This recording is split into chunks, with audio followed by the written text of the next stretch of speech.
Assalamu alaikum warahmatullah. So from today I'm going to be starting a new set of videos which is about Suratul Baqarah. I've been wanting to try to memorize this surah for a long time now, and this is just an effort. I don't know how long it's going to take for me to complete it, maybe a couple of years or so, but I'm just going to start doing it so that it's something that I'm working on.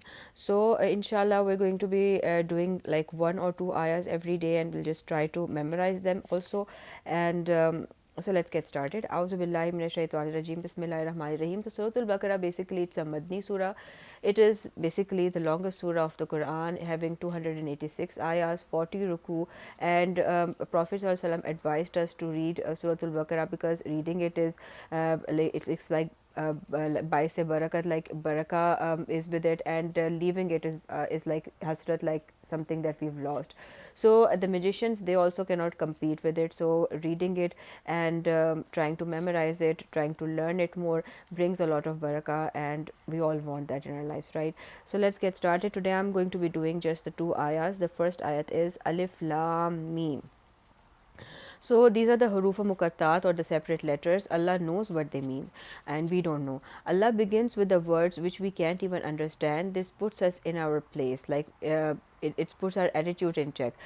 Come to this book as if you know nothing, and that Allah is the only one who knows. Have intellectual humility for understanding it.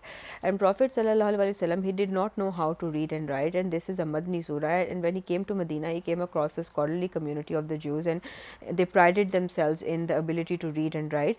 The mention of these letters baffles them because the Prophet ﷺ, he did not know how to read and write, so it just baffled them that how come this person who does not know how to read and write came up with these words, Alif Lam, these letters, Alif Lam Mim. What does he know about these letters? So the next ayat is Zalik al Kitabu La Raiba Fih Hudal lil Muttaqin. So Zalika, basically it's a pointing a word, and it's pointing at something that is distant, not something near, because when you're pointing at something near, the word uses haza, but Zalika means pointing something at something distant, and kitab is something that is carved or documented, and this is referring to the Lawhul Mahfuz, or the divine tablet, which in which the Quran actually is. So this in fact is the book, that in fact is the, not this, that in fact is the book, no doubt in it. La raiba fi, no doubt in it, a guidance for the ones conscious of Allah, hudal lil muttaqin. So in this book there is no doubt, and there is guidance, but guidance for whom? Muttaq basically is an Arabic word which means that someone who makes an effort to protect themselves.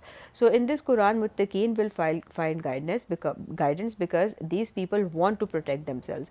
The Quran is the book of guidance, and it gives guidance to the people who come to it seeking the truth and wanting to protect themselves. So this was the first ayat for first and two ayahs of Surah Al-Baqarah, and this is going to be the pattern. Inshallah, I'll be doing like just one ayat every day.